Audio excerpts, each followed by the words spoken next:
জেলেবন্দি বিশ্ব বরেণ্য তাফসীরকারক আল্লামা দেলোয়ার হোসেন সাঈদীর কাছে খোলা চিঠি। প্রিয় আল্লামা সাঈদী, কেমন আছো তুমি জানি না। শুনেছি কারাগারের ছোট্ট একটা প্রকোষ্ঠে তোমাকে রাখা হয়েছে। গায়ে কয়েদির পোশাক, জানি না কি খেতে দেয় তোমায়, কেমন আচরণ করে কারারক্ষীরা তোমার সাথে। তুমি তো জানো না মাওলানা, তোমার অন্যায় ফাঁসির রায় ৫৬,০০০ বর্গ মাইল কেঁদে উত্তাল হয়ে উঠেছে।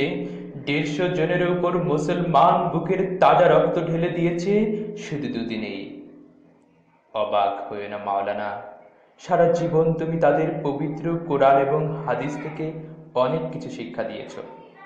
তুমি তাদের শিখিয়েছ অন্যায়ের বিরুদ্ধে প্রতিবাদ করতে, তুমি তাদের উৎসাহিত করেছ শহীদ মৃত্যুর জন্য।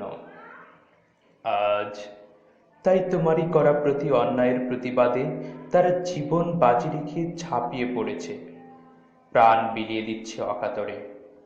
প্রিয় নেতা, ফাঁসির আদেশে অবধি কত বড় বড় আলেমের বিরুদ্ধেই তো হয়েছে, তাদের কাউকে কাউকে ফাঁসিও তো দেওয়া হয়েছে। তারা সকলেই গর্বিত মুখে ফাঁসির কাস্টে গিয়ে দাঁড়িয়েছে অন্যায় এবং জুলুমের প্রতিবাদ করার জন্য, সত্য কথা বলার জন্য তাদের ফাঁসি হয়েছে। কিন্তু তোমাকে তো ফাঁসির রায় দেওয়া হয়েছে জঘন্য এক মিথ্যে অপবাদের ভিত্তিতে, যার সাথে তোমার বিন্দুমাত্র যোগসূত্র নেই।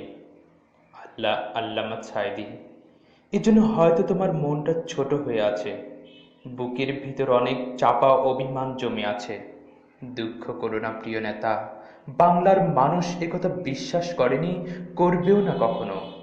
তারা কত ভালোবাসে তোমায়, তুমি তা কল্পনাও করতে পারবে না কখনো। তাদের চিন্তা চেতনায় কল্পনায় অস্তিত্বে এতটাই মিছে আসো তুমি, এতটাই যে মাঝ রাতে চাঁদের শুভ্র বুকেও তোমার নিষ্পাপ মুখ দৃষ্টিভঙ্গি দেখতে পায় তারা। মাওলানা গো, কত কাল দেখি না তোমায় স্টেজে সরাসরি। চিরপরিচিত সেই দরাজ গলায় সূচনা করছো নাহমাদুহু ওয়া নুসাল্লি, তারপর বলছো জোরে সোরে মহাব্বতের সাথে বলুন বালাগল উলা বি কামালিহি।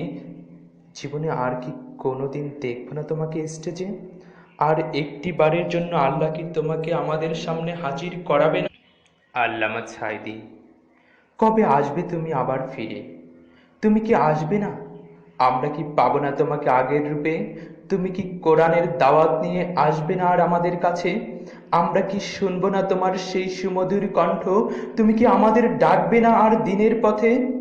তোমার নেতৃত্বে আমরা কি আন্দোলন সংগ্রামে নামতে পারবো না আর? তুমি কি ফুরিয়ে গেছো? তুমি কি জালিমের কারাগার থেকে আর ফিরে আসবে না? ইনশাল্লাহ তোমাকে আসতেই হবে, আসতেই হবে, কারণ বিশ্বের ২৪ কোটি বাংলা ভাষাভাষীর সাথে অপেক্ষার প্রহর গুনছে আরো কত ইসলামী প্রাণ। আমাদের জন্য দোয়া করো প্রিয় সাঈদী। আমরা আমাদের রক্তের শেষ বিন্দু দিয়ে হলেও তোমাকে ফাঁসির দড়ি থেকে বাঁচাতে চেষ্টা করবো ইনশাআল্লাহ। আমরা তোমাকে মহান আল্লাহ রাব্বুল আলামিনের কুদরতি হাতে সোপর্দ করেছি। তুমি ভালো থেকো প্রিয় নেতা, ভালো থেকো। ইতি তোমারই ভক্ত, কোন মুগ্ধ বাংলার ১৬ কোটি জনতা।